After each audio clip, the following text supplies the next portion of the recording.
occupation never stays still, never stands still. It is always developing.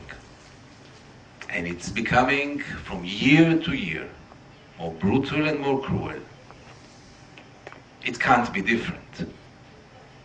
And it reaches stages that 10 years ago we wouldn't even not dream about them. And I can tell you that in 10 years' time we will be longing to the present phase of the occupation, because in 10 years it will be much worse.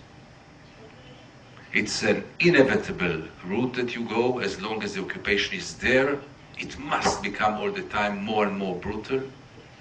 The big difference now is that what was once an exception is today the norm, that there are no more legal or moral questions about the behavior of the soldiers. If in the first Intifada each killing at least was investigated, today who cares about investigating?